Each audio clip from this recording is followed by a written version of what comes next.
Next ఇంకా అన్ని చిన్న చిన్న కాన్సెప్ట్సే. Facility layout. ఏం చేస్తాం ఫెసిలిటీ లేఅవుట్లో అసలు? ఫెసిలిటీ లేఅవుట్లో ఏం చేస్తాం? గూడ్స్ని ట్రాన్స్పోర్ట్ చేయాలి అన్నప్పుడు దగ్గరున్న డిపార్ట్మెంట్ ట్రాన్స్ఫర్ చేయాలా, దూరంగా ఉన్న డిపార్ట్మెంట్కి ట్రాన్స్ఫర్ చేయాలా ఒక క్వశ్చన్. మరి దగ్గరున్న దానికే చేయాలంటే అసలు మన లేఅవుట్ అనేది ఎలా కన్స్ట్రక్ట్ చేయాలనేది main concept. Nothing but production department పక్కన ఏది ఉండాలి, ప్రొడక్షన్ డిపార్ట్మెంట్ తర్వాత ఏది ఉండాలి, అసలు మన వర్క్ ఫ్లో ఎలా ఉంది, ఏ డిపార్ట్మెంట్ నుంచి ఏ డిపార్ట్మెంట్కి గూడ్స్ ట్రాన్స్ఫర్ అవుతాయి, ఇవన్నిటిని కూడా మనం ఐడెంటిఫై చేయాలి. సో ఫెసిలిటీ లేఅవుట్లో ఫస్ట్ మనం ఐడెంటిఫై చేయాల్సింది ఏంటి? డిస్టెన్స్ ఐడెంటిఫై చేయాలి. బట్ ఫెసిలిటీ లేఅవుట్లో ఇంప్లాయిడ్ కండిషన్ ఏంటి? అవర్ లేఅవుట్ షుడ్ బి ఏ ఫామ్లో ఉండాలి? లేఅవుట్ రెక్టాంగులర్ ఫామ్లో మాత్రమే ఉండాలి. సర్కిల్ ఫామ్లో ఉండాలి, స్క్వేర్ ఫామ్లో ఉండాలంటే పాసిబుల్ అవ్వదు. ఓన్లీ 4 యాక్టివిటీస్ ఉంటే స్క్వేర్ ఫామ్లో ఓకే, 4 డిపార్ట్మెంట్స్ ఉంటే. బట్ అదర్వైజ్ ఓన్లీ రెక్టాంగులర్ ఫామ్లో మాత్రమే ఉండాలి. లెట్స్ సే ఇది మన లేఅవుట్ అనుకుంటే, ABCDEF లేఅవుట్ అనుకుంటే ఏకి బికి డిస్టెన్స్ ఎంత? ఎన్ని యూనిట్స్? 1 యూనిట్. డైరెక్ట్గా వచ్చేసి కదా. ఏకి డికి క్రాస్ రాకూడదు, ఎలా రాకూడదు. ఎయిదర్ A to B రావాలి, B to D రావాలి, or A to C, C to D. Difference between D to E 2. Distance between D to E. A to F ఎలా?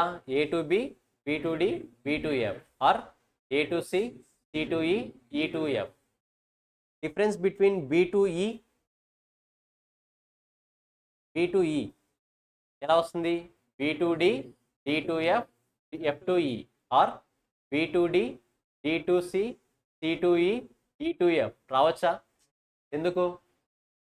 డిస్టెన్స్ ఎక్కువ అవుతుంది. షార్టెడ్ డిస్టెన్స్ చూసుకోవాలి మనం, కరెక్టా?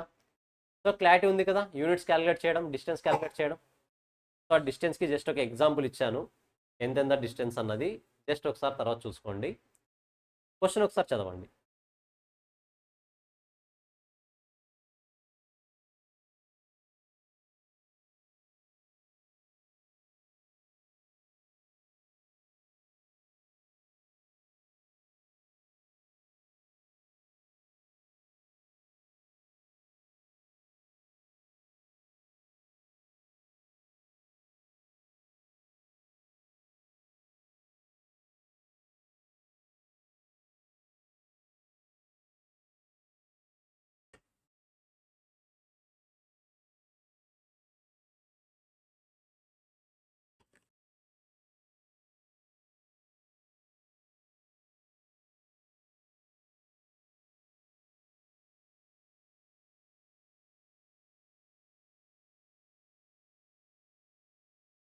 గైస్ ప్రెజెంట్ లేఅవుట్ ఎలా ఉంది?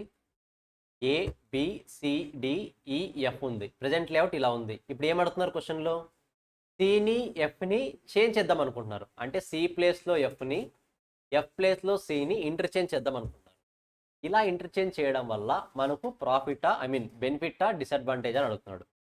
బెనిఫిటా డిసడ్వాంటేజా తెలియాలంటే ఫస్ట్ మనకు ఏ డిపార్ట్మెంట్ నుంచి ఏ డిపార్ట్మెంట్కి ఎన్ని గూడ్స్ ట్రాన్స్ఫర్ అవుతున్నాయో తెలియాలి, ఎంత డిస్టెన్స్ ఉందో కూడా తెలియాలి. క్వశ్చన్లో ఇప్పుడు ఏమి ఇచ్చారు? గూడ్స్ ఇచ్చారా, డిస్టెన్స్ ఇచ్చారా? అంటే ఎన్ని గూడ్స్ ట్రాన్స్ఫర్ అవుతున్నాయో ఇచ్చారా, ఎంత డిస్టెన్స్ ఉందో ఇచ్చారా? ఎన్ని గూడ్స్ ట్రాన్స్ఫర్ అవుతుంది అనేది ఇచ్చేశారు. మరి డిస్టెన్స్ మనం ఐడెంటిఫై చేయాలి. ఎలా ఐడెంటిఫై చేయాలి తెలుసు కదా, నెంబర్ ఆఫ్ యూనిట్స్ ఎంత అనేది. సో గూడ్స్ని బేస్ చేసుకుని డిస్టెన్స్ని ఐడెంటిఫై చేశాను. గూడ్స్ని పక్కన పెట్టేసి డిస్టెన్స్ని ఐడెంటిఫై చేశాను. యాజ్ ఆఫ్ నో ఈ స్ట్రక్చర్లో ఉంటే let's say A to B distance ఎంత? 1. A to C 1. A to D ఎలా రావాలి? A to B, B to D, or A to C, C to D. కాబట్టి distance 2.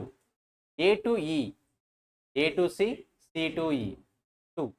A to F, A to C, C to E, E to F, or A to B, B to D, C to F. 3 distance 3 kilometres. Let's say unit అనుకుంటే 3 kilometres. So ఇలా ప్రతి దానికి identify చేయాలి. A to B identify చేస్తాను, మరి B to E identify చేస్తానా? Same డిస్టెన్సే, మరి double effect అవుతుంది. 1 టైమే క్యాలిక్యులేట్ చేయాలి. సో ఇప్పుడు ఇక్కడ ఐడెంటిఫై చేసిన డిస్టెన్సెస్ ఏమంటాం మనము? Distance matrix. బట్ ఓన్లీ డిస్టెన్స్ని బేస్ చేసుకొని డిస్టెన్స్ తీసుకోకూడదు. ప్రతి ఒక్క డిపార్ట్మెంట్కి ఎన్ని గూడ్స్ ఫ్రీక్వెంట్గా ట్రాన్స్ఫర్ చేస్తామని దాన్ని బేస్ చేసుకుని కూడా తీసుకోవాలి. కాబట్టి ఇప్పుడు ఏం క్యాలిక్యులేట్ చేస్తాం? Distance into load matrix. సింపుల్గా ఏం చేయాలి? మీకు పైన ఐడెంటిఫై చేసిన డిస్టెన్స్, క్వశ్చన్లో ఇచ్చిన లోడ్, రెండింటిని మల్టిప్లై చేయాలి. ఒకసారి చేద్దామా? So A to be distance ఏమో 1 ఉంది. లోడ్ ఎంత ఇచ్చారు క్వశ్చన్లో చూడండి, 0. కాబట్టి answer 0. A to C 1 into ఎంత 80. D 2 into 300. అన్నీ అలాగే చెప్పేసేయండి. A to E, A to F total value తర్వాత చూద్దాం, లాస్ట్లో క్యాలిక్యులేట్ చేద్దాం. B to C, B to A వస్తుందా? రాదు, ఆల్రెడీ కన్సిడర్ చేస్తాం. బి టు బి వస్తుందా? రాదు. ఏ డిపార్ట్మెంట్కి ఆ డిపార్ట్మెంట్ ట్రాన్స్ఫర్ చేసుకుంటుందా? చేసుకోదు. B to C 1 1 to 0 180. B to D, B to ఈ 240. B to F 220. C to A రాదు, సి టు బి రాదు, సి టు సి రాదు. ఏమైంది? 270. Okay. E 270, F 220. Okay, 270 220. C to C రాదు, C to D, C to E, C to F same అలాగే. D to D రాదు, D to ఈ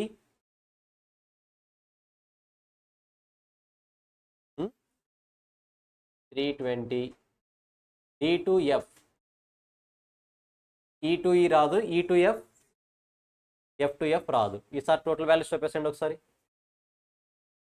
380 120 500 530. అంతేనా? Second one 670. Third one 50 340 60. Total amount 1650. ఇది existing లేఅవుట్లో మీకు ఓవరాల్గా వచ్చే distance into cost matrix, distance into load matrix. Existing present లేఅవుట్లో మీకు ఓవరాల్గా 1650 వస్తుంది. క్వశ్చన్లో ఏం చెప్తున్నారు? ఈని ఎఫ్ని ఇంటర్చేంజ్ చేస్తాను అంటున్నాడు. సో ప్రపోజ్డ్ లేఅవుట్లో సిని ఎఫ్ని ఇంటర్చేంజ్ చేశాను. ఇప్పుడు మరి డిస్టెన్స్ కనుక్కోండి, డిస్టెన్స్ ఐడెంటిఫై చేయండి, ఇంటూ లోడ్ చేయండి. టోటల్ 1650 వస్తుందా, 1650 కన్నా ఎక్కువ వస్తుందా, 1650 కన్నా తక్కువ వస్తుందా మీరు ఐడెంటిఫై చేయాలి. జస్ట్ 2 minutes ట్రై చేయండి, చూద్దాం. స్పీడ్గా చేయండి. 1650 కన్నా తక్కువ వస్తుందా ఎక్కువ వస్తుందా ఐడెంటిఫై చేయండి. ఆర్ ఈక్వల్ టు 1650 వస్తుందా?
టోటల్ వాల్యూ చెప్పేసండి ఒకేసారి.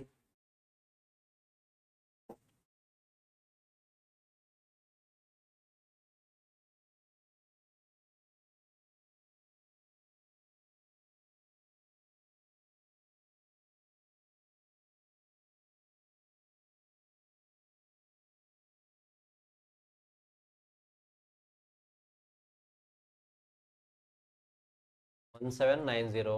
ఒకసారి కన్ఫర్మ్ చేసేయండి.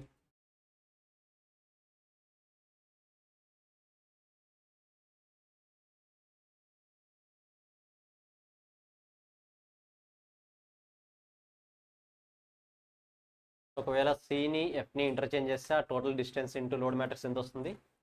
1790. మరి ఏం చేద్దాం? అడ్వైస్ చేంజ్ చేయమని చూద్దామా, చేంజ్ చేయొద్దని చూద్దామా? చేంజ్ చేయొద్దు. మరి ఎక్కువ వాల్యూ ఉంది కదా చేంజ్ చేయండి అనొద్దు. ఎందుకు? ఇది కాస్ట్ ఎఫెక్టెడ్, కరెక్టా? కాస్ట్ లీడ్ ఉన్నప్పుడు కాస్ట్ తక్కువ అయితే చూసుకోవాలి మనం. సో 1650 బెటరా 1790 బెటరా అంటే ఇంటర్చేంజ్ చేయకపోవడమే బెటర్. ప్రజెంట్ ఎగ్జిస్టింగ్ లేఅవుటే పర్ఫెక్ట్గా ఉందని చెప్పొచ్చు. కంక్లూజన్ ఓకేనా? సింపులే కదా. హార్డ్లీ ఇంతకు నుంచి వేరే టాపిక్స్ వెళ్ళవు ఈ టాపిక్లో, ఫెసిలిటీ లేఅవుట్లో. కెపాసిటీ ప్లానింగ్లో మీకు బాగా గుర్తుండాల్సిన టాపిక్ ఏది? Bottle neck centre. సింపుల్గా బాటిల్ నెక్ సెంటర్ అంటే ఏంటో చూద్దాం. Department 1, department 2, department 3. ప్రాసెస్ 1 అంటాం. Process 1, process 2, process 3. So process 1 నుంచి ఒక ప్రాసెస్ జరిగి అది అవుట్పుట్ ఇస్తేనే ప్రాసెస్ 2కి ఇన్పుట్గా వెళ్తుంది. ప్రాసెస్ 2లో ప్రాసెస్ జరిగి ఒక అవుట్పుట్ ఇస్తేనే ప్రాసెస్ 3కి ఇన్పుట్గా వెళ్తుంది. ప్రాసెస్ 3 నుంచి అవుట్పుట్ వచ్చేది ఫినిష్డ్గా కన్వర్ట్ అవుతుంది.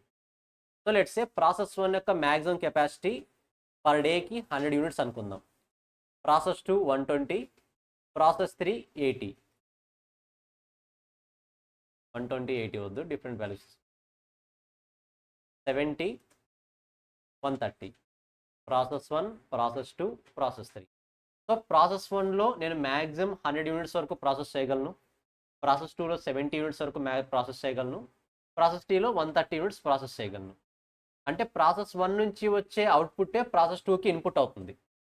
ప్రాసెస్ 2 నుంచి వచ్చే అవుట్పుట్టే ప్రాసెస్ 3కి ఇన్పుట్ అవుతుంది. ఇప్పుడు నా క్వశ్చన్ ఏంటంటే నేను పర్ డేకి మ్యాక్సిమం ఎన్ని యూనిట్స్ని ప్రొడ్యూస్ చేయగలను అనేది క్వశ్చన్. ఎన్ని యూనిట్స్? 70. వై? బికాస్ ప్రాసెస్ 1 నుంచి 100 యూనిట్స్ ఇన్పుట్గా వస్తాయి ప్రాసెస్ 2కి. బట్ ప్రాసెస్ 2 ఏం చేస్తుంది?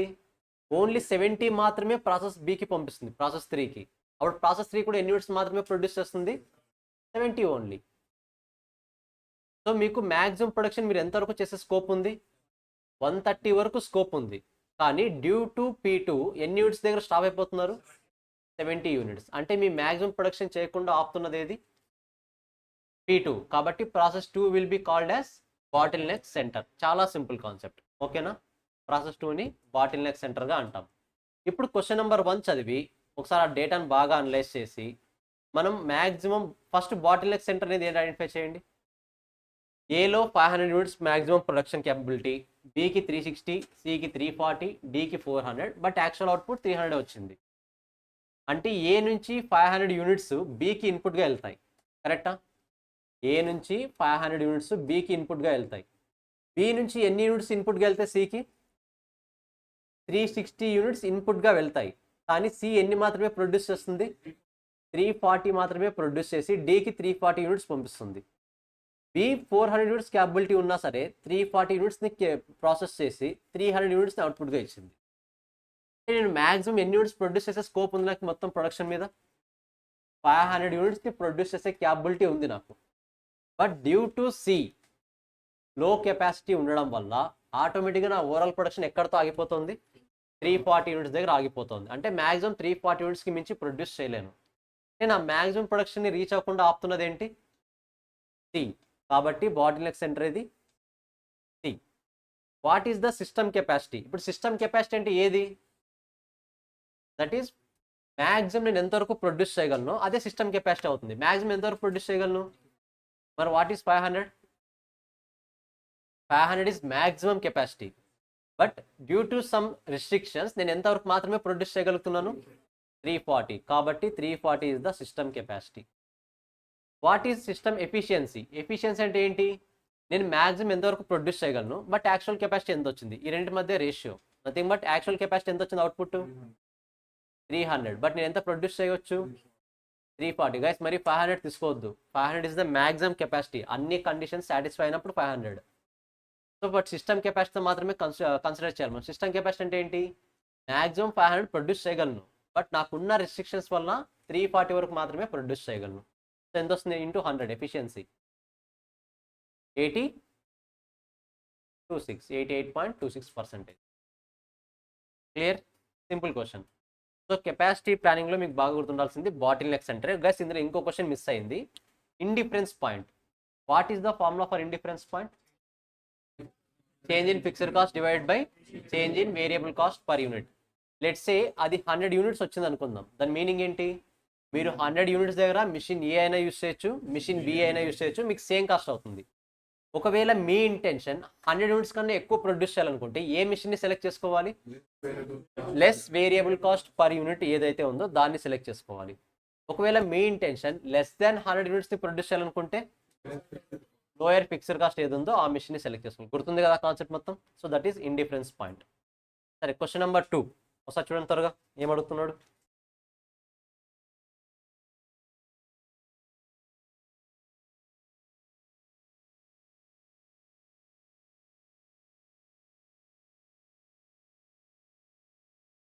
ఏ department works 8 hours shift 288 days in a year అంటున్నాడు.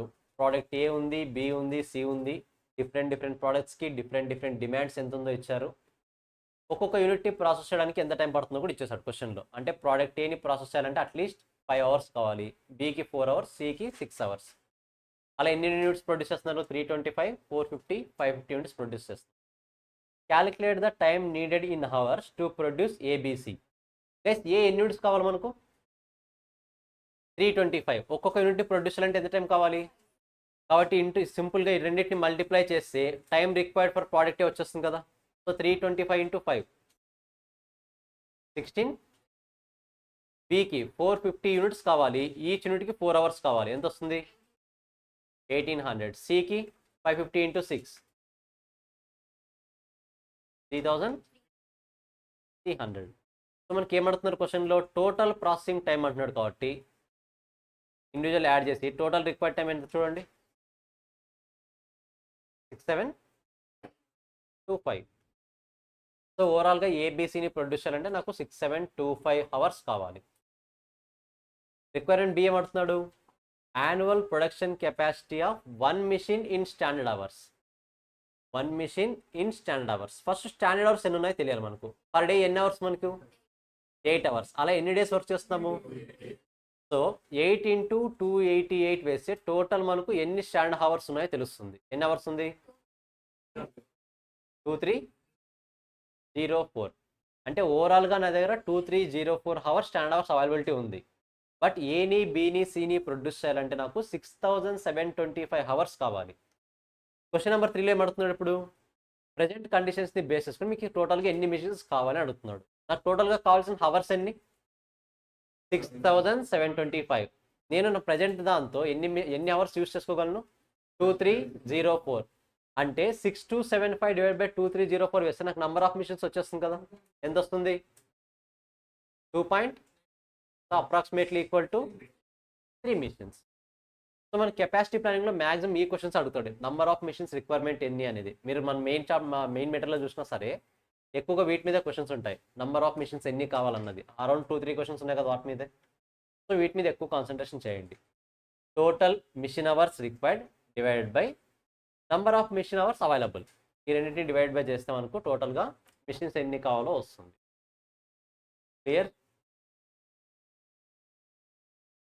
ఐ థింక్ ఇంకో క్వశ్చన్ మిస్ అయ్యిందా? అదే ఇండిఫరెన్స్ పాయింట్ క్వశ్చన్ మిస్ అయింది. ఇండిఫరెన్స్ పాయింట్ క్వశ్చన్ ఇంకోసారి రిపీట్ చేస్తున్నా. What is the first indifference point అంటే ఏంటి? నేను పర్టికులర్ పాయింట్ దగ్గర ఏ మిషన్ని యూస్ చేయాలో నాకు క్లారిటీ రావాలి. 2 different మిషన్స్ని నేను కన్సిడర్ చేయలేకపోతున్నాను అంటే ఏ మిషన్ సెలెక్ట్ చేసుకోవాలన్న క్వశ్చన్ మార్క్ వచ్చినప్పుడు ఇండిఫరెన్స్ పాయింట్ ఐడెంటిఫై చేస్తాను. What is the formula for indifference point? Change in fixed cost divide by change in variable cost per unit. Let's say అది ఒక 100 యూనిట్స్ వచ్చింది అనుకుంటే 100 యూనిట్స్ దగ్గర మీరు మిషన్ ఏ అయినా యూస్ చేయొచ్చు, మిషన్ బి అయినా యూస్ చేయొచ్చు. ఒకవేళ మీ క్యాపబిలిటీని బట్టి నేను గ్రేటర్ దెన్ 100 యూనిట్స్ ప్రొడ్యూస్ చేస్తాను అంటే ఏ మిషన్ సెలెక్ట్ చేసుకోవాలి? Machine having lower variable cost per unit. అలా కాకుండా నేను 100 యూనిట్స్ ప్రొడ్యూస్ చేసే క్యాపబిలిటీ లేదు, తక్కువే ప్రొడ్యూస్ చేస్తానంటే ఏ మిషన్ సెలెక్ట్ చేసుకోవాలి? Lower fixed cost. మీరు నంబర్ ఆఫ్ యూనిట్స్ తక్కువ ప్రొడ్యూస్ చేస్తున్నారంటే ఫిక్స్డ్ కాస్ట్ తక్కువయ్యేలా చూసుకోవాలి. కాబట్టి లోయర్ ఫిక్స్డ్ కాస్ట్. మీరు నంబర్ ఆఫ్ యూనిట్స్ ఎక్కువ ప్రొడ్యూస్ చేస్తారు అంటే ఇంకా ఫిక్స్డ్ కాస్ట్ ఆల్రెడీ రికవర్ అయిపోతుంది మనకు. ఏది కంట్రోల్లో ఉండాలి? వేరియబుల్ కాస్ట్ కంట్రోల్లో ఉండాలి. కాబట్టి లోయర్ వేరియబుల్ కాస్ట్ ఏది ఉందో దాన్ని సెలెక్ట్ చేసుకో. క్లియర్ కదా? సో అక్కడతో కెపాసిటీ ప్లానింగ్ కూడా క్లియర్. డిమాండ్ ఫోర్కాస్టింగ్, ఇది సమ్ ఇంపార్టెంట్ పాయింట్ ఇక్కడ. First of all what is mean by forecasting?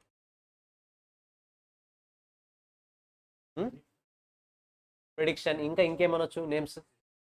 Estimation, expectations, ఇవన్నీ కూడా ఫోర్కాస్టింగ్లో వస్తాయి. ఇక్కడ మనం పర్టికులర్గా దేని ఫోర్కాస్ట్ ఐడెంటిఫై చేస్తాం? Demand forecasting. ఫ్యూచర్లో మన ప్రోడక్ట్కి డిమాండ్ ఎలా ఉండే ఛాన్స్ ఉంది అనేది ఐడెంటిఫై చేయాలి.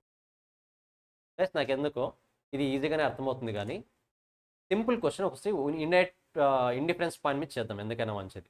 ఓకేనా? బికాజ్ ఆ క్వశ్చన్ ఇక్కడ మిస్ అయింది. In A, in B, say variable cost per unit fixed cost. Variable cost 10, 12, fixed cost 30,000, 20,000. ఇప్పుడు 2 మిషన్స్ ఉన్నాయి. నాకు వేరియబుల్ కాస్ట్ బేస్ చేసుకుంటే మిషన్ ఏలో తక్కువ కాస్ట్ అవుతుంది, మిషన్ బిలో ఎక్కువ కాస్ట్ అవుతుంది. ఓన్లీ వేరియబుల్ కాస్ట్ బేస్ చేసుకుంటే ఏ మిషన్ పర్చేస్ చేయొచ్చు నేను? Machine A. Fixed cost consider చేస్తే మిషన్ ఏకి ఏమో 30,000 అవుతుంది, మిషన్ బికి ఏమో 20,000 అవుతుంది. ఓన్లీ ఫిక్స్డ్ కాస్ట్ బేస్ తీసుకుంటే నేను ఏ మిషన్ పర్చేస్ చేయొచ్చు? Machine B. అంటే వేరియబుల్ కాస్ట్ బేస్ చేసుకుంటే ఏ సెలెక్ట్ చేసుకోమని చెప్తుంది, ఫిక్స్డ్ కాస్ట్ సెలెక్ట్ చేసుకుంటే బి సెలెక్ట్ చేసుకోమని చెప్తుంది. బట్ రియాలిటీలో మనం రెండు కాస్ట్లు లింక్ రావాలి, కరెక్టా? ఇప్పుడు నా క్వశ్చన్ మార్క్ ఏ మిషన్ పర్చేస్ చేయాలని. Then calculate in difference point. Calculate చేయండి. ఎలా వస్తుంది? Difference in fixed cost 10,000, difference in variable cost 2, అంటే ఓవరాల్గా 5,000. ఏంటి 5,000? యూనిట్స్, అది మ్యాండేటరీ. సో మీరు 5,000 యూనిట్స్ ప్రొడ్యూస్ చేస్తారు అంటే you can select either machine A or machine B. In case మీరు గ్రేటర్ దాన్ 5,000 యూనిట్స్ ప్రొడ్యూస్ చేయాలనుకున్నారు అంటే ఎక్కువ యూనిట్స్ ప్రొడ్యూస్ చేస్తారు కాబట్టి ఫిక్స్డ్ కాస్ట్ ఆటోమేటిక్గా రికవర్ అయిపోతుంది, కరెక్టా? అలాంటప్పుడు దేన్ని కంట్రోల్ చేయాలి మనము? వేరియబుల్ కాస్ట్ని. కాబట్టి ఏది సెలెక్ట్ చేసుకోవాలి? Lower variable cost per unit ఏదైతే ఉందో దాన్ని సెలెక్ట్ చేసుకోండి. ఏది? మిషన్ ఏ. అలా కాకుండా లెస్ దాన్ 5,000 యూనిట్స్ ప్రొడ్యూస్ చేస్తారు అంటే 5,000 యూనిట్స్ అంటే తక్కువ యూనిట్స్ ప్రొడ్యూస్ చేస్తారు, కరెక్టా? అలాంటప్పుడు ఫస్ట్ ఏది రికవర్ అయ్యేలా చూసుకోవాలి మనము? Fixed cost. ఫిక్స్డ్ కాస్ట్ త్వరగా రికవర్ అవ్వాలంటే ఫిక్స్డ్ కాస్ట్ ఎలా ఉండాలి? తక్కువ ఉండాలి. కాబట్టి లోయర్ ఫిక్స్డ్ కాస్ట్ ఏది ఉందో దాన్ని సెలెక్ట్ చేసుకోండి. Machine B. మిషన్ ఏ, ఇక్కడ మిషన్ బి. గుర్తుంటుంది కదా? ఒకసారి నోట్ డౌన్ చేసుకోవాలంటే నోట్ డౌన్ చేసుకోండి త్వరగా, అదర్వైజ్ నాట్ రిక్వైర్డ్. ఒకవేళ నోట్ డౌన్ చేసుకోవాలంటే త్వరగా నోట్ డౌన్ చేసుకోండి.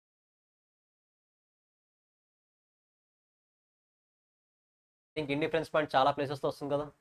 ఎఫ్ఎంలో వస్తుంది, మనకి ఎంఏలో వస్తుంది, ఓఎంలో కూడా వస్తుంది. సేమ్ కాన్సెప్టే. కాస్టింగ్లో కూడా వస్తుంది గ్రూప్ 1 అయితే.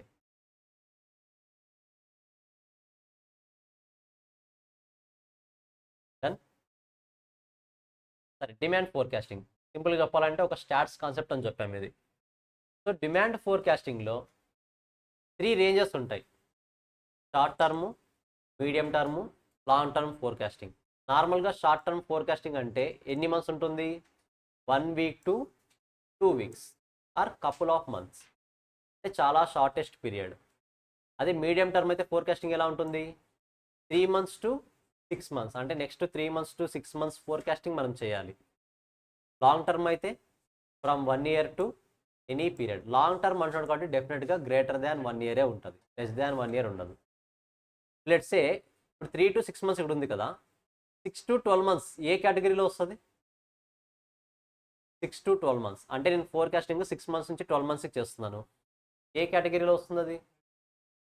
Why not long term? Long term అంటే ఖచ్చితంగా గ్రేటర్ దాన్ 1 ఇయర్ ఉండాలి, బేసిక్ కండిషన్, కరెక్టా? సో ఇప్పుడు ఇక్కడ 6 మంత్స్ టు 12 మంత్స్ ఎక్కడ కవర్ అవ్వలేదు. దాని మీనింగ్ ఏంటి? కవర్ అవ్వలేదు కదా, ఆన్సర్ రాయకూడదు, వదిలేస్తారా? 6 మంత్స్ టు 12 మంత్స్ అంటే ఆటోమేటిక్ దేని కింద వస్తుంది? ఇంకా మీడియం టర్మ్. ఓకేనా? సరే, డిమాండ్ ఫోర్కాస్టింగ్లో మనకు మెయిన్గా ఐడెంటిఫై చేయాల్సిన మెథడ్స్ 2 ఉన్నాయి: డైరెక్ట్ మెథడ్, ఇండైరెక్ట్ మెథడ్. అది డైరెక్ట్ మెథడా ఇండైరెక్ట్ మెథడా తెలియాలి అంటే ఖచ్చితంగా మనం దేన్ని బేస్ చేసుకోవాలి? Summation of X. Summation of X 0 వచ్చింది అంటే అది ఆటోమేటిక్గా ఏ మెథడ్? షోరా? పక్క క్లారిటీ ఉందా? మర్చిపోయారా? Summation of X values calculate చేస్తాను, 0 వచ్చింది, అది ఏ మెథడ్ అని ఫిక్స్ అవ్వచ్చు ఇప్పుడు మనము? Direct method. బట్ నా ప్రాబ్లం ఏంటంటే క్వశ్చన్లో ఎక్స్ వాల్యూస్ ఇవ్వలేదు, అది క్వశ్చన్ మార్క్. ఏం చేయాలి ఇప్పుడు? సో నో, ఇండైరెక్ట్ మెథడ్ కాదు. ఇచ్చిన డేటా ఈవెంట్ డేటానా ఆడ్ డేటానా చూడాలి. ఒకవేళ ఈవెంట్ డేటా ఇచ్చాడు అనుకోండి, లెట్స్ సే 5 years డేటా ఇచ్చాడు, ఇయర్ 1, 2, 3, 4, 5 ఎక్స్ వాల్యూస్. సో క్వశ్చన్లో ఎక్స్ వాల్యూస్ ఇవ్వలేదు, ఎవరు ఐడెంటిఫై చేయాలి? మనమే ఐడెంటిఫై చేయాలి. ఎక్స్ వాల్యూస్ ఐడెంటిఫై చేయాలి అంటే ఇచ్చిన డేటా ఈవెంట్ డేటానా ఆడ్ డేటానా చూడాలి. ఇప్పుడు ఇక్కడ ఆడ్ డేటా ఉంది, కరెక్టా? ఆడ్ డేటాలో ఎక్స్ వాల్యూ ఫస్ట్ ఎక్కడి నుంచి తీసుకోవాలి? Mid year. ఏది మిడ్ ఇయర్? ఎంత తీసుకోవాలి? 0. ఇప్పుడు ఇక్కడ కూడా చాలామంది కన్ఫ్యూజ్ అవుతారు. 4, 5 +1 -1 తీసుకోవాలా? I mean +1 తీసుకోవాలా, -1 తీసుకోవాలా? 4, 5 4 ఎత్తిసుకోవాలి. 1 2 -1 -2. క్లారిటీ ఉంది కదా? ఇది ఎప్పుడు ఆడ్ డేటా అయితే. ఒకవేళ ఈవెన్ డేటా అయ్యి 6 ఇయర్స్ ఉందనుకుందాం. ఇప్పుడు ఎత్తిసుకోవాలి. బిట్వీన్ ద ఇయర్స్ 2 ఇయర్స్ ఉంటాయి, మిడ్ ఇయర్స్ 2 ఉంటాయి. ఇప్పుడు ఏదేది 3 4. మరి 3 ఎంత తీసుకోవాలి, 4 ఎంత తీసుకోవాలి? 3కి ఎంత?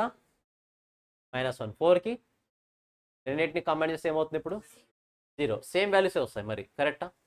సరే 5కి 3నా 2నా? 3. ఎందుకంటే ఇప్పుడు 2 వేరియబుల్స్ తీసుకుంటాం కదా మనం. -1 +1 అంటే 2 వేరియబుల్స్ ఆల్రెడీ కన్సిడర్ చేస్తాం. ఇప్పుడు ఏ వేరియబుల్ తీసుకోవాలి? Third variable. ఇక్కడ -3. 6th ఇయర్లో 5 -5. సింపుల్గా టాప్కి వెళ్ళే కొద్దీ మైనస్ అవుతుంది, బాటమ్కి వెళ్ళే వచ్చే కొద్దీ ప్లస్ అవుతుంది. సో ఫస్ట్ మనం చూడాల్సింది డైరెక్ట్ మెథడా, ఇండైరెక్ట్ మెథడా. సమ్మేషన్ ఆఫ్ x = 0 అయితే direct method, summation of x = 0 అవ్వకపోతే ఇండైరెక్ట్ మెథడ్.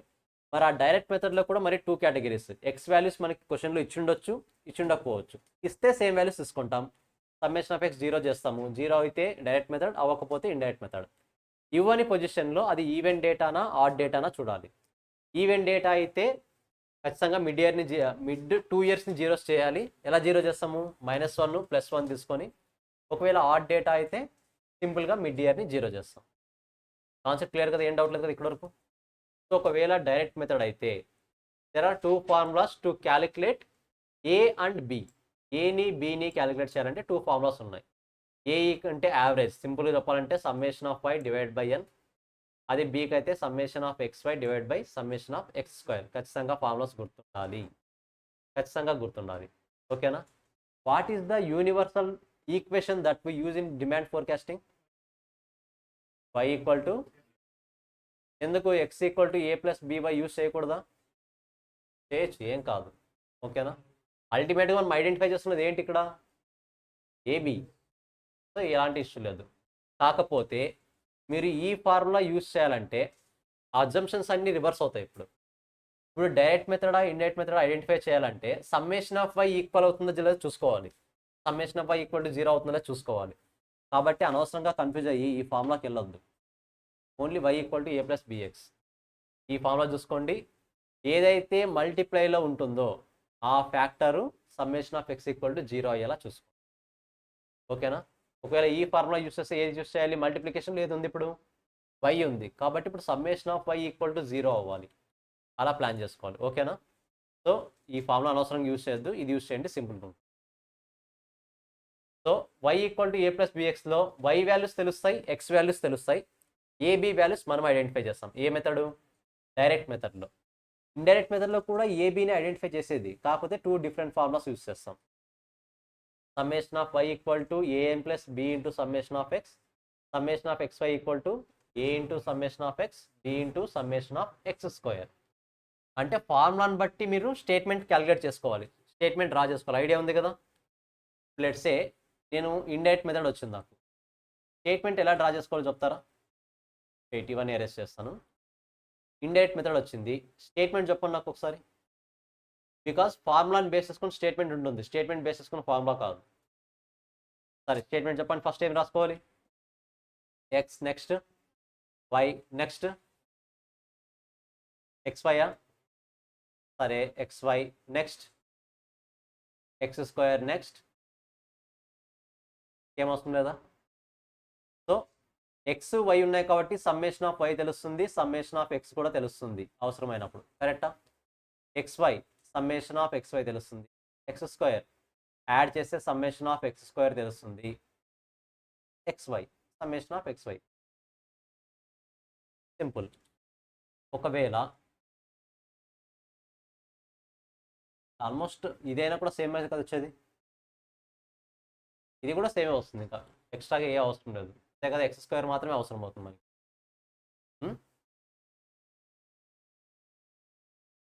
అవసరం లేదు ఇంకా. ఇంటూ n అనేది నార్మల్గా చేస్తాం కదా, వాల్యూ ఉంటుంది, number of years. Number of years average సపరేట్గా క్యాలిక్యులేట్ చేయొచ్చు కదా అంటున్నా. మరి కాలమ్స్ కాకుండా సపరేట్గా ఇండివిజువల్గా క్యాలిక్యులేట్ చేయొచ్చు కదా అంటున్నా. బట్ మీరు చేస్తే ఓకే, నో ఇష్యూ.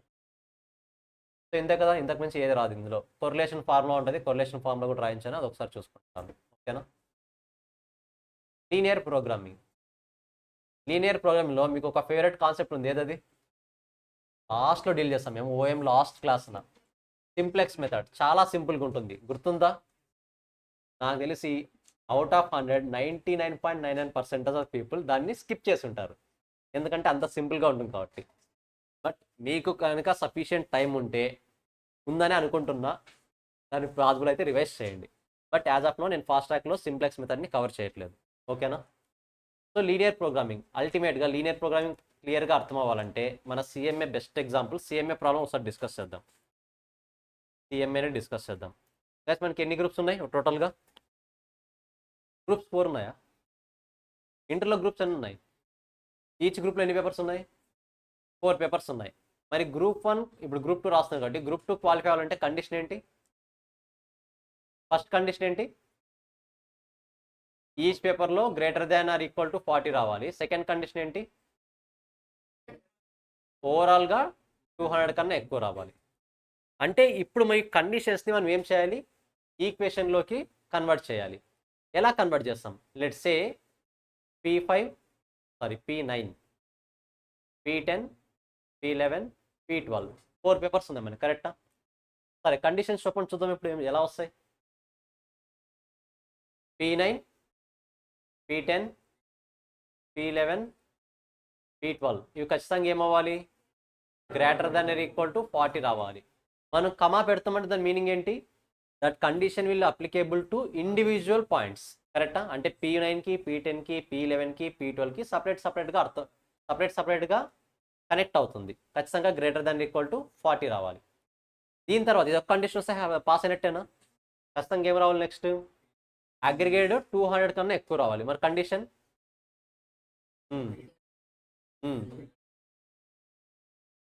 ఏమవ్వాలి? 200. సో 2 కండిషన్స్ సాటిస్ఫై అవుతాయని సిఎంఏ క్వాలిఫై అవుతాం. నథింగ్ బట్ మన కండిషన్ వైజ్లో ఉన్నదాన్ని ఈక్వేషన్ ఫామ్లో కన్వర్ట్ చేసుకోవాలి.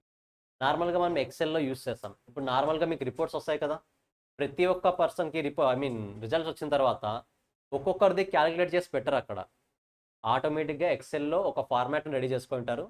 పాస్ ఆ ఫెయిల్ అన్నది మీకు వచ్చిన మార్క్స్ని బట్టి తెలిసిపోతుంది. బికాజ్ ఓఎంని ఒకరు కరెక్షన్ చేస్తారు, ఎఫ్ఎంని ఒకరు కరెక్షన్ చేస్తారు, ఆడిట్ని ఒకరు కరెక్షన్ చేస్తారు. అందరూ మీట్ అయ్యి ఈ స్టూడెంట్కి ఎంత వచ్చినాయి, ఈ స్టూడెంట్కి ఎంత వచ్చినాయి క్యాలిక్యులేట్ చేయరు. ఆటోమేటిక్గా పాస్ ఆ ఫెయిల్ అనేది రిపోర్ట్లో రావాలి. ఎప్పుడు వస్తుంది? ఈ కండిషన్స్ ఎక్సెల్లో ఇంప్లిమెంట్ చేసినప్పుడు వస్తుంది, ఎక్సెల్లో ఇన్కార్పొరేట్ చేసినప్పుడు, ఇన్బిల్డ్ చేసినప్పుడు వస్తుంది. ప్రతి ఒక్కరు ఎక్సెల్కి రిపోర్ట్ ఇస్తారు, ఆ ఎక్సెల్లో ఈ డేటా వస్తుంది, ఎక్సెల్ ఆటోమేటిక్గా క్యాలిక్యులేట్ చేస్తుంది. ఎలా? గ్రేటర్ దాన్ 40 వచ్చాయా, గ్రేటర్ దాన్ 200 వచ్చాయా లేదా? గ్రేటర్ దాన్ 40, గ్రేటర్ దాన్ 200 రెండు కండిషన్స్ సాటిస్ఫై అవుతే పాస్. ఏ 2 కండిషన్స్లో ఏ ఒక్క కండిషన్ సాటిస్ఫై అవ్వకపోయినా ఫెయిల్. దీంతో పాటు ఎగ్జామ్షన్ కండిషన్ ఉంటుంది. బట్ గుర్తుపెట్టుకోండి, exemption condition is exceptional case. Linear ప్రోగ్రామింగ్లో ఎప్పుడు కూడా ఎక్సెప్షనల్ కేస్ని కన్సిడర్ చేయకూడదు మనం. ఓకేనా. లీనియర్ ప్రోగ్రామింగ్లో ఎప్పుడు కూడా ఎక్సెప్షనల్ కేస్ని కన్సిడర్ చేయకూడదు. ఇప్పుడు వీటిని బేస్ చేసుకొని ఒకసారి క్వశ్చన్ నెంబర్ 1 చదవండి, చూద్దాం కండిషన్స్ ఫ్రేమ్ చేయడానికి. కండిషన్స్ని ఈక్వేషన్స్లో రాయాలి ఇప్పుడు.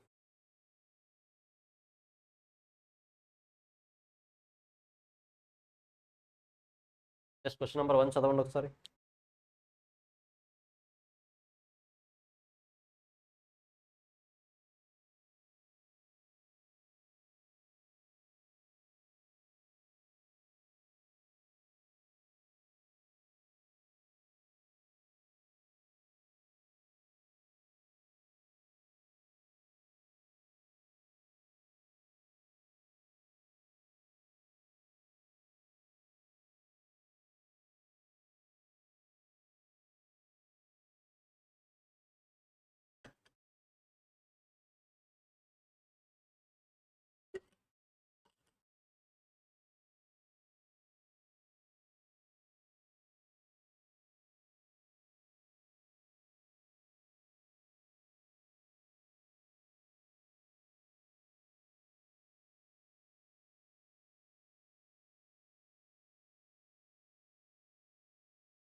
సో గైస్ ఏమన్నాడు, Artis investment management a mutual fund company has 40 lakhs available for investment in government bonds, blue chips, speculative stocks and short term deposits.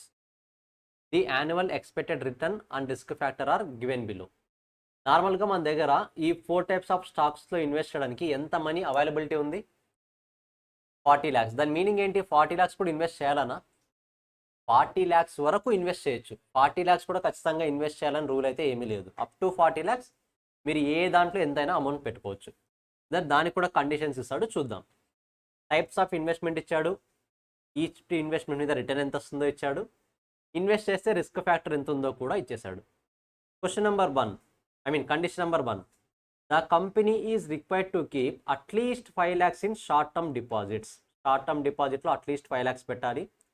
And not to exceed average risk factor of 40. Risk factor యావరేజ్గా 14 మించి ఉండకూడదు. Second condition, speculative stock must be utmost 25% of the amount invested. Speculative stock కూడా ఒక condition ఇచ్చాడు. So ఇప్పుడు ఏం చేయాలి? Linear ప్రోగ్రామింగ్ని ఆ ఈక్వేషన్స్ని సాల్వ్ చేయాలి. అల్టిమేట్గా మీరు ఇందులో ఐడెంటిఫై చేయాల్సిన ఫస్ట్ ఏంటంటే, మెయిన్గా మీరు మిస్ అయ్యేది అజంప్షన్. సో ఇక్కడ ఏమనుకుంటున్నాం? Let x1, x2, x3, x4 be the amount to be invested in 4 different types of stocks respectively అంటున్నాం. సో చాలామంది కన్ఫ్యూజ్ అయ్యే పాయింట్ ఇది, సార్ దేన్ని అసలు అజంప్షన్గా తీసుకోవాలి? మనకి ఇందులో 2 categories ఉంటాయి. అజంప్షన్ తీసుకునే పాయింట్స్లో 2 categories ఉంటాయి. నార్మల్గా అమౌంట్ ఇన్వెస్ట్ చేయడం, కరెక్టా? అమౌంట్ ఎలా ఇన్వెస్ట్ చేస్తాం? నంబర్ ఆఫ్ యూనిట్స్ ఎన్ని కొంటున్నామో తెలియాలి, కాస్ట్ పర్ యూనిట్ ఎంతో తెలియాలి. అప్పుడే కదా అమౌంట్ ఇన్వెస్ట్మెంట్ వచ్చేది. Number of units into amount. అప్పుడు మాత్రమే మనకు amount, total amount, cost per unit into చేస్తే మన టోటల్ అమౌంట్ ఎంత ఇన్వెస్ట్ చేస్తామో వస్తుంది. మనకు మెయిన్ క్వశ్చన్స్లో ఏమీ ఈ బైఫర్గేషన్ ఏమీ ఇవ్వకుండా జస్ట్ అమౌంట్ ఇన్వెస్ట్మెంట్ అంటాడు. అప్పుడు ఆటోమేటిక్గా అజంప్షన్ దేని తీసుకోవాలి? అమౌంట్ ఎంత ఇన్వెస్ట్ చేస్తున్నాం అనే దాని మీద అజంప్షన్ తీసుకోవాలి. So x1, x2, x3, x4 are the amount invested. ఇది ఫస్ట్ సినారియో. సెకండ్ సినారియోలో క్వశ్చన్లో స్పెసిఫిక్గా ఏ ఇన్వెస్ట్మెంట్లో ఎన్ని యూనిట్స్ కొంటున్నారని క్లియర్గా చెప్తాడు. అప్పుడు మనకి ఏది తెలీదు? కాస్ట్ పర్ యూనిట్ తెలియదు. కాబట్టి ఇప్పుడు x1, x2, x3, x4 అనేది ఏమవుతుంది? Assumptions related to cost per unit. ఇది సెకండ్ సినారియో. కొన్ని క్వశ్చన్స్లో కాస్ట్ పర్ యూనిట్ ఎంతో ఇచ్చేస్తాడు, నథింగ్ బట్ మార్కెట్ వాల్యూ ఎంత ఉందో ఇచ్చేస్తాడు. అప్పుడు ఏది తెలియదు మనకి? మనం ఎన్ని కొంటున్నామో తెలియదు. సో ఎన్ని కొంటున్నామో తెలియదు కాబట్టి number of shares will be the x1, x2, x3, x4. Clarity వస్తుందా? 3 different అజంప్షన్స్ ఉన్నాయి, 3 different క్వశ్చన్స్ మన మెటీరియల్స్లో ఉన్నాయి, 3 different క్వశ్చన్స్ని మనం సాల్వ్ చేసాం. మీరు ఈ పాయింట్ని హైలైట్ చేస్తారైతే ఇంతవరకు తెలియదు నాకు. అక్కడ రెగ్యులర్ క్లాసెస్తో హైలైట్ చేశాను ఈ పాయింట్ని, బట్ మీరు ప్రాబ్లమ్ సాల్వ్ చేసినప్పుడు ఐడెంటిఫై చేశారు లేదా మీకే తెలియాలి. క్వశ్చన్లో డైరెక్ట్గా అమౌంట్ ఇన్ఫర్మేషన్ ఇచ్చాడా? ఏ స్టాక్స్లో ఎంత ఇన్వెస్ట్ చేస్తున్నామో మీకు తెలియదా? మీకు తెలియని దాన్ని అజంప్షన్ తీసుకోండి. అలా కాకుండా క్వశ్చన్లో నంబర్ ఆఫ్ యూనిట్స్ ఇచ్చాడు, మార్కెట్ వాల్యూ ఇచ్చాడు. మీకు నంబర్ ఆఫ్ యూనిట్స్ అయినా ఇచ్చి ఉండాలి, మార్కెట్ వాల్యూ అయినా ఇచ్చి ఉండాలి. రెండిట్లో ఏదైనా ఒకటి మిస్ అయిందా? ఆ మిస్ అయిన దాన్ని అజంప్షన్గా తీసుకోండి. ఓకేనా? 3 types ఆఫ్ ప్రాబ్లమ్స్ మన మెయిన్ మెటీరియల్లో కవర్ అయినాయి. ఒకవేళ డౌట్ ఉంటే ఒకసారి రివైజ్ చేయండి, జస్ట్ రివైజ్ చేయండి అజంప్షన్ ఏది తీసుకోవాలన్నది. ఇప్పుడు మన క్వశ్చన్లో ఏమి ఇచ్చాడు? అమౌంట్ ఇచ్చాడా, షేర్స్ ఇచ్చాడా, మార్కెట్ వాల్యూ ఇచ్చాడా? ఏ టైప్ ఆఫ్ ఇన్ఫర్మేషన్ ఇచ్చాడు?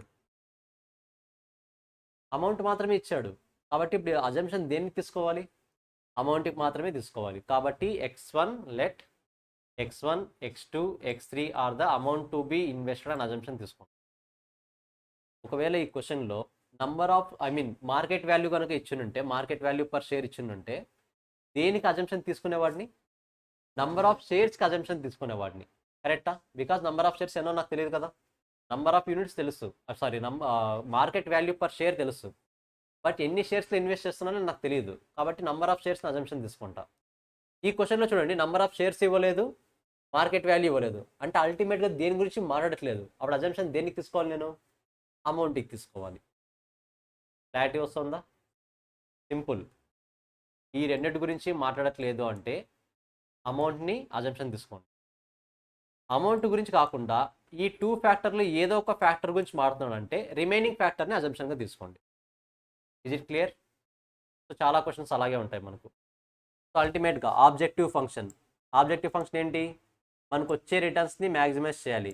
క్వశ్చన్లో రిటర్న్స్ గురించి కదా మాట్లాడుతున్నది, ఎక్స్పెక్టెడ్ రిటర్న్, కాబట్టి రిటర్న్స్ని మ్యాక్సిమైజ్ చేయాలి. రిటర్న్స్ ఎలా మ్యాక్సిమైజ్ చేస్తాం, రిటర్న్ ఎలా వస్తుంది మనకి, దేని మీద వస్తుంది రిటర్న్, ఇన్వెస్ట్మెంట్, కాబట్టి ఇన్వెస్ట్మెంట్ ఇంటూ రిటర్న్ రేట్, కాబట్టి దేన్ని మ్యాక్సిమైజ్ చేయాలి, investment into percentage of return. Let's see first stocks మీద ఎంత అమౌంట్ ఇన్వెస్ట్ చేస్తున్నాం మనం, రిటర్న్ ఎంత వస్తుంది ఫస్ట్ దాని మీద, 12, 20, 25, 8%. అంటే ఫస్ట్ దాని మీద ఎంత అమౌంట్ ఇన్వెస్ట్ చేస్తున్నాం మనం, x1, కాబట్టి 0.12x1 మ్యాక్సిమైజ్ చేయాలి, amount invested into return rate. Second one 0.2 into x2, third one 0.25 into x3, last one 0.08 into x4, 25, 8%, అంతే కదా. So objective function less than greater దెన్లు ఈక్వల్ టు వస్తాయా రావా, ఆబ్జెక్టివ్ ఫంక్షన్లో greater than equal to 0, less than equal to 0 వస్తాయా, రావు. So objective ఫంక్షన్కి at any cost right side values ఉండవు. It is a information, equation కాదు ఇది, మన గోల్ ఇది, మన టార్గెట్ ఇది. అలాంటప్పుడు గ్రేటర్ దెన్లు లెస్ దెన్లు ఉండవు, జస్ట్ ఇన్ఫర్మేషన్ అది అంతే. సో కన్స్టెంట్ రిలేటింగ్ టు క్యాష్కి సంబంధించి ఏదైనా కండిషన్ ఉందా లేదా, కండిషన్, క్యాష్కి సంబంధించి ఏమైనా కండిషన్ ఉందా లేదా, ఉంది. ఏమి, మీ దగ్గర ఎంత అమౌంట్ ఉంది, ఓన్లీ, కాబట్టి ఈక్వేషన్ ఏమొస్తుంది, x1 plus x2 plus x3 plus x4 must be less than or equal to 40. So x1, x2, x3, x4 must be less than or equal to 40 lakhs. Minimum investment in short term deposits. Short term డిపాజిట్కి సంబంధించి ఒక condition చెప్పాడు, ఏంటది, the company is required to keep at least 5 lakhs in short term deposit. Short term deposit a investment, x1, x2, x3, x4. x4లో at least ఎంత ఉండాలంట, at least means less దెనా greater దెనా, at least 5 lakhs. So x4 is greater than or equal to 5 lakhs. Maximum risk ఎంత ఉండాలంటున్నాడు, average 40, at least 40 అంటున్నాడా, ఒకసారి question చూడండి.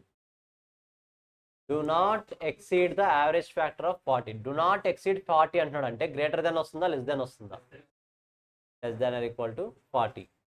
మరి లెఫ్ట్ సైడ్ ఏంటి, రిస్క్ ఫ్యాక్టర్, లెఫ్ట్ సైడ్ కూడా రాయాలి కదా, రిస్క్ ఫ్యాక్టర్ ఎలా వస్తుంది, ఫ్యాక్టర్స్ క్వశ్చన్లో ఇచ్చాడా, ఎంత అమౌంట్ ఇన్వెస్ట్ చేస్తున్నామో తెలుసా, ఎంత ఇన్వెస్ట్ చేస్తున్నాం, 12x1, గైస్ 40 lakhs ఇన్వెస్ట్ చేయట్లేదు, మనం 40 lakhs ఇన్వెస్ట్ చేయట్లేదు, 40 lakhs వరకు యూస్ చేసుకుంటున్నాం. అమౌంట్ ఇన్వెస్టెడ్ ఎంత, only x1 plus x2 plus x3 plus x4, అది మేబీ ఈక్వల్ టు 40 అవ్వచ్చు, లెస్ దెన్ 40 కూడా అవ్వచ్చు. So 12x1, 24x2, 50x3, 5x4 must be less than or equal to 40. Next, amount to be invested in speculative stocks. Speculative stocks ఎంతవరకు invest చేయొచ్చు అన్నాడు, must be utmost 25% of total amount investment. Utmost 25 అంటే దాని meaning ఏంటి, మ్యాక్సిమమా మినిమమా, maximum 25% అన్నాడు. So maximum అన్నప్పుడు greater than వస్తుందా less than వస్తుందా, స్పెక్యులేటివ్ స్టాక్స్ ఏది, x1, x2, x3, x4, x3 ఖచ్చితంగా అట్లీస్ట్ అట్మోస్ట్ అంటున్నాడు, అంటే మ్యాక్సిమమా మినిమమా, గైస్ చెప్పాలి మీరే, అట్మోస్ట్, మ్యాక్సిమం, అలాంటప్పుడు గ్రేటర్ దెనా లెస్ దెనా, లెస్ దాన్, మ్యాక్సిమం 25% వరకు అన్నాడు, అంటే less than or equal to 25%. 25% of what, amount invested అన్నాడు, అమౌంట్ ఇన్వెస్టెడ్ ఎంత, 40 lakhs కాదు, x1 plus x2 plus x3 plus x4, at any cost 40 lakhs రాయదు, మరి ఆన్సర్ అంతా రాంగ్ అవుతుంది. నాన్ నెగిటివిటీ ఫంక్షన్ అల్టిమేట్గా మీకు తెలిసిందే కదా, ఖచ్చితంగా నాన్ నెగిటివిటీ ఫంక్షన్ క్వశ్చన్లో అడిగినా అడగకపోయినా రాయాల్సిందే. ఏంటి ఒకసారి చెప్పండి, x1, x2, x3, x4 greater than or equal to 0. Always non negative function ఉండాలి. జస్ట్ ఒకసారి ఓన్గా రాసేయండి చూద్దాం 2 minutesలో.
Final one simulation. సిమ్యులేషన్కి మనం ఎగ్జాంపుల్ ఏ చెప్పుకున్నాం గుర్తుందా? ఒక ఫేమస్ హీరోని తీసుకొచ్చాం, ఎవరు? సిమ్యులేషన్కి లేదా? Artificial environment. ఏం చెప్పాం ఆర్టిఫిషియల్ ఎన్విరాన్మెంట్ అంటే? కట్టప్ప. కట్టప్ప వార్ సీక్వెల్ ఎలా జరుగుతుందో ఎక్స్ప్లెయిన్ చేశాను కదా ముందుగా. నథింగ్ బట్ లేని ఎన్విరాన్మెంట్ని ముందే క్రియేట్ చేయాలి, ఆర్టిఫిషియల్గా ఇంప్లేట్ చేయాలి. Imitation to real. Nothing but imitate చేయడం తెలుసు కదా, మరి మమ్మల్ని చేస్తుంటారు కదా మేము లేనప్పుడు. That is called imitation. చేస్తారు, నాకు తెలుసు, చూసాను సీసీ కెమెరాస్లో చాలాసార్లు. నన్ను కాకపోయినా మేబీ నన్ను కూడా చేసి ఉండొచ్చేమో, నేను అబ్జర్వ్ చేసి ఉండకపోవచ్చు. కొంతమంది చేస్తున్నారు ఇమిటేషన్, సీసీ కెమెరాస్లో అబ్జర్వ్ చేశాను. బట్ హెల్దీగా ఉన్నంతవరకు అన్నీ okay, no issue. Nothing but we use this method when there is no clarity. అసలు కాన్సెప్ట్ ఏంటో క్లారిటీ లేనప్పుడు ప్రతిదీ గెస్సింగే, కరెక్టా? ముందుగా మనం ఎస్టిమేట్ చేయాలి. అలాంటి టైంలో సిమ్యులేషన్ అనే కాన్సెప్ట్ని యూజ్ చేస్తాం. సిమ్యులేషన్ కాన్సెప్ట్లో మీరు మెయిన్గా ఫేస్ చేసే ఇష్యూ ఏదైనా ఉందా అంటే, అల్టిమేట్గా ఒక ఇష్యూ ఏంటంటే సిమ్యులేషన్ ప్రాబ్లంలో ఎన్ని టేబుల్స్ ఉంటాయి? మెయిన్గా 2 tables. ఫస్ట్ వన్ ఏంటి? Random number allocation table. Second one simulation table. Random number allocation టేబుల్లో ఎలాంటి కన్ఫ్యూజన్ ఉండదు, ఆల్మోస్ట్ ఈజీగానే చేసేస్తారు, క్వశ్చన్ని బట్టి క్లారిటీ వచ్చేసింది. బట్ సిమ్యులేషన్ టేబుల్లో అసలైన క్లారిటీ రాదు. ఎందుకు రాదంటే రివర్స్ క్యాలిక్యులేషన్ ఎలా చేయాలో తెలియదు కాబట్టి. జస్ట్ ఈ క్వశ్చన్ ఎక్స్ప్లెయిన్ చేసే ముందు, నా దగ్గర సమ్ అమౌంట్ ఉంది, దానికి సంబంధించి డిఫరెంట్ డేస్లో క్లోజింగ్ బ్యాలెన్స్ కావాలి నాకు. ఓకేనా? క్లోజింగ్ బ్యాలెన్స్ వాల్యూ ఐడెంటిఫై చేయాలి. మరి క్లోజింగ్ బ్యాలెన్స్ తెలియాలంటే అల్టిమేట్ ఫార్ములా ఏంటి మనకు? ఓపెనింగ్ తెలియాలి, purchases nothing but new add-Ann's తెలియాలి, మైనస్ ఏమొస్తుంది? సరే, ఇది అమౌంట్ కాకుండా స్టాక్స్ అనుకోండి. క్లోజింగ్ బ్యాలెన్స్ స్టాక్ తెలియాలి, ఎలా తెలుస్తుంది? Opening stock plus purchases minus consumption or sales. Stock కాబట్టి సేల్స్ తీసుకోండి. రా మెటీరియల్ అయితే కన్జంప్షన్ వస్తుంది, ఫినిష్డ్ గుడ్స్ అయితే సేల్స్ వస్తుంది. అంటే ఇప్పుడు క్లోజింగ్ బ్యాలెన్స్ వాల్యూస్ ఐడెంటిఫై చేయాలంటే మీకు ఏ కాలమ్స్ తెలిసి ఉండాలి? ఓపెనింగ్ కాలం ఉండాలి, పర్చేజెస్ కాలం ఉండాలి, సేల్స్ కాలం ఉండాలి. ర్యాండమ్ నంబర్ అలొకేషన్ టేబుల్ అనేది ఇన్ జనరల్గా పర్చేజెస్కి సేల్స్కి ఇస్తాడు, కరెక్టా? అంటే పర్చేజెస్కి ఒక ర్యాండమ్ నెంబర్ వేయాలి, సేల్స్కి ఒక ర్యాండమ్ నెంబర్ వేయాలి. సో ఇప్పుడు క్లోజింగ్ బ్యాలెన్స్ అనేది లాస్ట్ కాలం అయితే దీని ముందు ఏవేవి ఉండాలి? డెఫినెట్గా సేల్స్ ఉండాలి, పర్చేజెస్ ఉండాలి, ఓపెనింగ్ ఉండాలి. ఒకవేళ ఇందులో ర్యాండమ్ నంబర్స్ ఏవైతే ఒకవేళ ఓపెనింగ్ స్టాక్కి ర్యాండమ్ నెంబర్ ఉందనుకోండి, పర్టికులర్స్ ర్యాండమ్ నెంబర్స్ రెండే వస్తాయి. పర్చేజెస్కి కూడా ఒక ర్యాండమ్ టేబుల్ ఇచ్చాడు అనుకోండి, పర్చేజెస్ ర్యాండమ్ నెంబర్ కూడా ఒకటి వస్తుంది. సేల్స్కి కూడా ఒక ర్యాండమ్ నెంబర్ ఇచ్చాడా, దానికి కూడా ఇంకో కాలం ఎక్స్ట్రా వస్తుంది. సో మీరు ఇలా రివర్స్ క్యాలిక్యులేషన్ చేయగలిగితే మాత్రమే కాలమ్స్ అనేది ఫుల్ ఎఫెక్టివ్గా డ్రా చేసుకోగలరు. రివర్స్ క్యాలిక్యులేషన్ తెలియకపోతే ప్రతిదానికి షార్ట్ కట్స్ పెట్టుకుంటారు.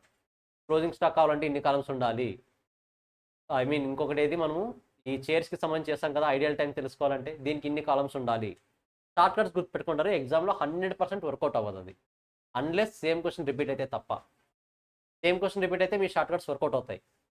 బట్ రివర్స్ క్యాలిక్యులేషన్లో డ్రా చేయడం తెలిస్తే అల్టిమేట్గా ప్రతి ఒక్క క్వశ్చన్కి మీరు సిమ్యులేషన్ టేబుల్ని ఫామ్ చేయగలరు. సిమ్యులేషన్ టేబుల్లో ఓన్లీ హెడేక్ వచ్చేసి స్టేట్మెంట్ డ్రా చేసుకోవడం. కాన్సెప్ట్ అంతా ఈజీగా అర్థమవుతుంది. ఈ కాన్సెప్ట్ మీకు తెలియదా? ఫస్ట్ పేషెంట్ 10 o'clockకి రావాలి, ఫస్ట్ పేషెంట్ 10 o'clock వచ్చి సెకండ్ పేషెంట్కి ట్రీట్మెంట్ జరగాలంటే ఫస్ట్ పేషెంట్ బయటికి రావాలన్న కాన్సెప్ట్ మీకు తెలియదా? తెలుసు, అది ఈజీగా ఐడెంటిఫై చేయగలరు టైమింగ్స్ని. బట్ ఎక్కడ మిస్ చేస్తాము అంటే ఎన్ని కాలమ్స్ డ్రా చేసుకోవాలన్నది మనకు తెలియదు. ఇప్పుడు ఈ క్వశ్చన్లో మనకి రిక్వైర్మెంట్ ఏంటి? పేషెంట్ వెయిటింగ్ టైం అడిగారు, డాక్టర్ ఐడియల్ టైం అడిగారు. పేషెంట్ వెయిటింగ్ టైం తెలియాలి. పేషెంట్ వెయిటింగ్ టైం మనకు తెలియాలి. పేషెంట్ వెయిటింగ్ టైం తెలియాలి అంటే ఫస్ట్ ఏం తెలియాలి? పేషెంట్ ఎంతసేపు వెయిట్ చేశాడో తెలియాలి. ఎంతసేపు వెయిట్ చేశాడో ఎప్పుడు తెలుస్తుంది? ఏ టైంకి వచ్చాడో తెలిస్తే తెలుస్తుంది. ఏ టైంకి వచ్చాడో తెలియాలి, ఏ టైం లోపలికి వెళ్ళాడో తెలియాలి. అంటే 2 కాలమ్స్ వచ్చాయి ఆల్రెడీ, కరెక్టా? పేషెంట్ ఏ టైంకి వచ్చాడు, ఏ టైం లోపలికి వెళ్ళాడు. Nothing but treatment starting time. Customer arrival time nothing but patient arrival time, treatment starting time, కరెక్టా? ట్రీట్మెంట్ స్టార్టింగ్ టైం తెలియాలి అంటే పేషెంట్ ఎప్పటి లోపలికి వెళ్ళాడో తెలియాలంటే ఏం తెలిసి ఉండాలి? ప్రీవియస్ పేషెంట్ ఎప్పుడు బయటకు వచ్చి ఉండాడో తెలియాలి. అంటే కస్టమర్ ఎప్పుడు బయటకు వచ్చాడో తెలియాలి. ట్రీట్మెంట్ ఎండింగ్ టైం తెలియాలి, కరెక్టా? అంటే ఇప్పుడు ఎన్ని కాలమ్స్ వచ్చాయి? ఇప్పుడు 3 కాలమ్స్ వచ్చాయి. వీటితో పాటు ఇంకొక రిక్వైర్మెంట్ ఉంది. ఏది? ప్రీవియస్ పేషెంట్ ఎప్పుడు బయటకు వచ్చాడో తెలియాలంటే ఏం తెలిసి ఉండాలి? ట్రీట్మెంట్ టైం ఎంత జరిగిందో తెలిసి ఉండాలి. ఎందుకంటే క్వశ్చన్లో మనకు తెలిసిపోతుంది పేషెంట్ ఎప్పుడు వచ్చాడన్నది. పేషెంట్ ఎప్పుడు వచ్చాడో తెలుస్తుంది, ఎప్పటి లోపలికి వెళ్ళాడో తెలుస్తుంది, ఎప్పుడు బయటకు వచ్చాడో తెలుస్తుంది. కానీ బిట్వీన్ ద టైం తెలియాల్సింది ఏంటి? Treatment time. అది కూడా క్వశ్చన్లో మనకు అల్టిమేట్గా అవైలబిలిటీ ఉంటుంది. అంటే ఇప్పుడు ఓవరాల్గా పేషెంట్ వెయిటింగ్ టైం తెలియాలి అంటే ఎన్ని రిక్వైర్మెంట్స్ వస్తాయి చూడండి. పేషెంట్ వెయిటింగ్ టైంకి ఒక కాలమా? పేషెంట్ వెయిటింగ్ టైం తెలియాలంటే పేషెంట్ వచ్చిన టైం తెలియాలి. అరైవల్ టైంకి ఒక కాలమా? అరైవల్ టైంతో పాటు పేషెంట్ ఎంటర్ అయిన టైం తెలియాలి. Nothing but treatment starting time తెలియాలి. ట్రీట్మెంట్ స్టార్టింగ్ టైంతో పాటు ట్రీట్మెంట్ ఎండింగ్ టైం తెలియాలి. ట్రీట్మెంట్ స్టార్టింగ్ టైం తెలిసి ట్రీట్మెంట్ ఎండింగ్ టైం తెలియాలంటే ఏం తెలిసి ఉండాలి? ట్రీట్మెంట్ టైం తెలిసి ఉండాలి. అయిపోయింది. ఇంకా నార్మల్గా పర్టికులర్స్ రిక్వైర్మెంట్స్ అనేది ర్యాండమ్ నెంబర్స్ అనేది క్వశ్చన్లో ఉన్నవే కదా. చూడండి ఒకసారి. Arrival rate of patient. First మనకి ఏం కావాలి? వెయిటింగ్ టైం కావాలి, కరెక్టా? వెయిటింగ్ టైం కావాలంటే ఫస్ట్ ఏం తెలియాలి? అరైవల్ రేట్ తెలియాలి, అంటే ఏ టైంకి వచ్చాడో తెలియాలి, ఎప్పుడు స్టార్ట్ అయిందో తెలియాలి. ఈ 2 కాలమ్స్ ఫస్ట్ మనకి తెలిసిందే. ఈ పేషెంట్కి ట్రీట్మెంట్ ఎప్పుడు స్టార్ట్ అయిందో తెలియాలి అంటే ఫస్ట్ ఎవరు బయటకు వచ్చి ఉండాలి? ప్రీవియస్ పేషెంట్ బయటకు వచ్చి ఉండాలి. మరి ప్రీవియస్ పేషెంట్ బయటకు ఎప్పుడు వస్తాడు? ట్రీట్మెంట్ కంప్లీట్ అయినప్పుడు. మరి ట్రీట్మెంట్ టైం కూడా తెలియాలి కదా, అందుకని ట్రీట్మెంట్ టైం. వన్స్ ఎంటర్ అయిన టైము ప్లస్ ట్రీట్మెంట్ టైం రెండు యాడ్ చేస్తే ఏమొస్తుంది? ట్రీట్మెంట్ ఎండింగ్ టైం కూడా వస్తుంది. ఇలా గుర్తుపెట్టుకుంటే ఆన్సర్ వస్తుంది. మీరు చాలామంది ఇలా గుర్తుపెట్టుకోలేదు. I can 100% bet. ఎలా గుర్తుపెట్టుకుంటారు? Short cuts. First patient arrival time, treatment time, I mean treatment starting time, treatment ending time, treatment closing time. ఇలా గుర్తుపెట్టుకుంటే మేబీ టెంపరీగా కొన్ని రోజులు గుర్తుండొచ్చేమో కానీ డెఫినెట్గా మెయిన్ ఎగ్జామ్లో మాత్రం ఒక 2-3 టైమ్స్ స్టేట్మెంట్ని స్ట్రైక్అప్ చేసి వేస్తారు. మేబీ మీరు ప్రాపర్గా ప్రాక్టీస్ చేస్తుంటే రివిజన్ ఎగ్జామ్స్ అనేది అలా తెలిసి క్లారిటీ వచ్చేసి ఉంటుంది ఆల్రెడీ. స్టేట్మెంట్ దగ్గర ఎంత కన్ఫ్యూజ్ అవుతున్నాం అన్నది. సో స్టేట్మెంట్స్ వేయడం క్లారిటీ రావాలి అంటే ఫస్ట్ ఆఫ్ ఆల్ మీరు రివర్స్ ఆర్డర్లో క్యాలిక్యులేట్ చేయడం తెలియాలి. అప్పుడు మాత్రమే స్టేట్మెంట్ని వీలైనంత వరకు ఎఫెక్టివ్గా హ్యాండిల్ చేయగలరు. అదర్వైజ్ అంత ఈజీగా సిమ్యులేషన్, ముఖ్యంగా సిమ్యులేషన్ కాన్సెప్ట్లో టేబుల్ని హ్యాండిల్ చేయడం, స్టేట్మెంట్ని హ్యాండిల్ చేయడం అంత ఈజీ కాదు. స్టేట్మెంటే ఇష్యూ, రిమైనింగ్ అంతా చాలా ఈజీగా ఉంటుంది. అది చాలా ఎవరైనా ఐడెంటిఫై చేస్తారు. 8కి వచ్చాడు, ప్రీవియస్ పేషెంట్ బయటికి రాలేదు, కాబట్టి అంతవరకు ఈ పేషెంట్ ఏం చేయించాలి? వెయిట్ చేయించాలి. వెయిట్ చేస్తే ట్రీట్మెంట్ ఏమైనా తగ్గుతుందా? ట్రీట్మెంట్ టైం తగ్గదు. మరి ఈ పేషెంట్కి ఎంత టైం కావాలో అంత టైం ఖచ్చితంగా ఉండాల్సిందే. 1 అవర్ అంటే 1 అవర్ ఉండాల్సిందే. ఈ కాన్సెప్ట్ చాలా logical concept, common sense points ఈజీగా వస్తాయి. బట్ స్టేట్మెంట్ వేయడం దగ్గర మాత్రమే చాలా హట్ అవుతారు, చాలా డిస్టర్బెన్స్ అవుతుంది. కాబట్టి వీలైనంత వరకు ఆ రివర్స్ క్యాలిక్యులేషన్ మీద ఎక్కువ కాన్సన్ట్రేషన్ చేయండి. ఓకేనా? ఒక్కసారి ఈ క్లోజింగ్ బ్యాలెన్స్, ఈ వెయిటింగ్ టైం ఒకసారి ప్రాక్టీస్ చేద్దామా?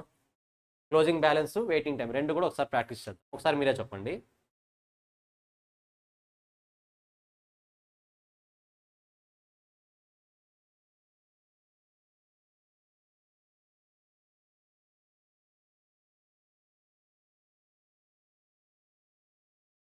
ప్లస్ నాకు క్లోజింగ్ బ్యాలెన్స్ ఆఫ్ స్టాక్ కావాలి.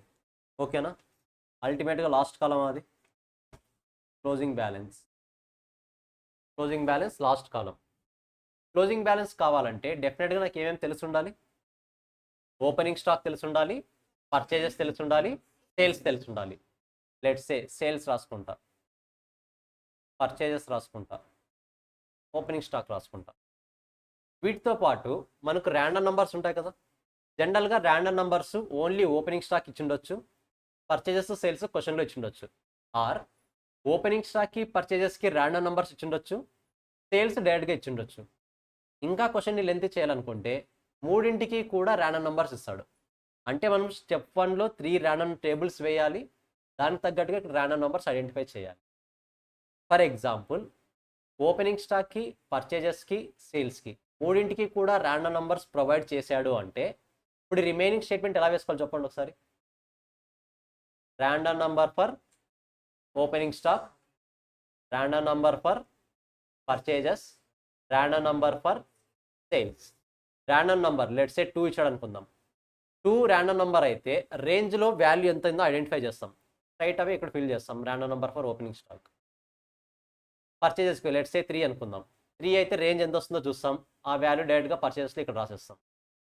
సేల్స్కి లెట్స్ సే 5 అనుకుందాం. 5 అయితే ఏ రేంజ్లో వస్తుందో చూస్తాం, ఆ వాల్యూ డైరెక్ట్గా ఇక్కడ రాసేస్తాం. సింపుల్ ఫార్ములా ఏమొస్తుంది?